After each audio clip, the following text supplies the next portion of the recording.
Welcome. In this video I'm going to be discussing two of the Millennium Development Goals Yemen has: the fight against AIDS and malaria and other diseases, and also the environmental issues in Yemen. The goal for AIDS is to halt and begin to reverse the spread of HIV and AIDS in Yemen. Recently, in the town or the city of Sana'a, Yemen's most populated city, they had a meeting with the UNICECO, Yemeni's National Commission for UNICECO, and the Yemeni Ministry of Health. Here's a picture of them.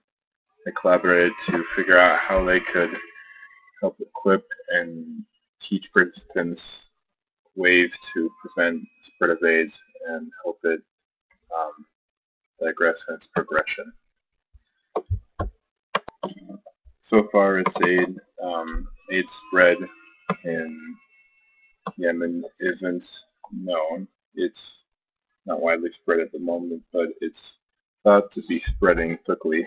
Something very interesting about Yemen is that prostitution is starting to occur more often due to the poverty levels, since over 40% of people live below the poverty line.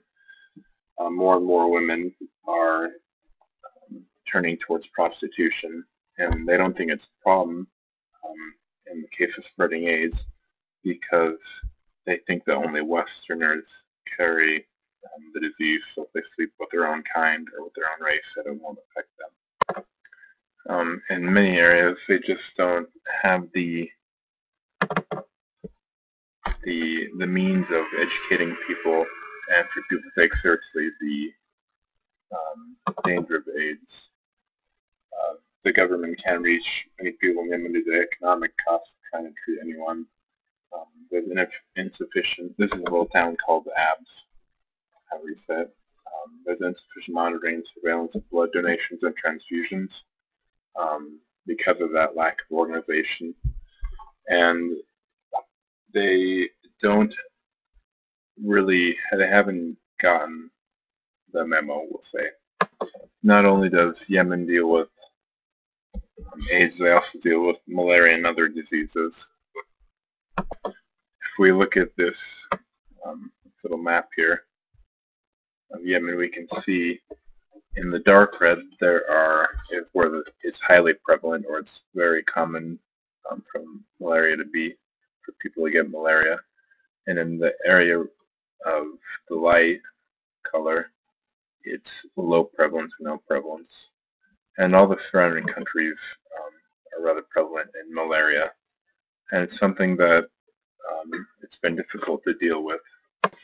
However, the government feels like it's starting to battle it rather well. It went from, in a region called Tihama, it went from 46% to 11%, and in another place called Socotra, it's the island of Yemen, or the little island that Yemen has, it went from 36% to less than 1%, which is really good. We will now take a look at Yemen's environmental goals. The first target is to integrate the principles of sustainable development into country policies and programs, and reverse the loss of environmental resources. If we look at some of the other towns nearby, not near my, but in mainland Yemen, we'll take a look at some of their environmental issues at the moment. In a small little mountain farm village, there's little, as you can see, it's a little mountainside of green. In these little places, there's just a little bit of soil to farm, not a lot. And in other places, take a look, we'll go to Sana'a, there's really huge water problems. Some are estimated that in less than 20 years, Yemen will run out of sustainable water for the country, and they will be in danger. This is some of Yemen's issues. I've got a lot to work on.